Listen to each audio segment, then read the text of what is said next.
ഉൽപ്പത്തി പുസ്തകം മുതൽ വെളിപ്പാട് പുസ്തകം വരെ നമ്മൾ വായിക്കുമ്പോൾ ദൈവത്തിൻ്റെ സ്വഭാവത്തിന് വ്യത്യാസമുണ്ടാകുന്നതായോ ദൈവത്തിൻ്റെ വാക്കുകൾക്ക് മാറ്റമുണ്ടാകുന്നതായോ നമുക്ക് കാണാൻ സാധിക്കുകയില്ല.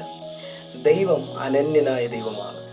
എൻ്റെ ദൈവം എന്തെങ്കിലും വാക്തത്വം, എന്തെങ്കിലും വാക്ക് നമ്മളോട് പറഞ്ഞിട്ടുണ്ടെങ്കിൽ അത് അങ്ങനെ തന്നെ നിറപടിയായി നിവർത്തിക്കുവാൻ എൻ്റെ ദൈവം ശക്തനാണ്. അവൻ നിവർത്തിക്കുക തന്നെ ചെയ്യും.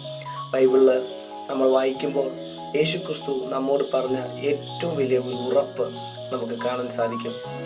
ഞാൻ ഒരു നാളും നിങ്ങളെ അനാഥരായി വിടുകയില്ല. കേൾക്കുന്ന മാന്യ സ്നേഹിതരെ, ഏതെങ്കിലും മേഖലയിൽ അനാഥത്വം അനുഭവിക്കുന്ന വ്യക്തിയാണോ നിങ്ങൾ എങ്കിൽ ഞാൻ നിങ്ങൾക്കൊരു ഉറപ്പ് തരാം. എൻ്റെ ദൈവത്തിൻ്റെ വാക്ക് മാറ്റുകയില്ല. എൻ്റെ ദൈവത്തിൻ്റെ സ്വഭാവം മാറത്തില്ല.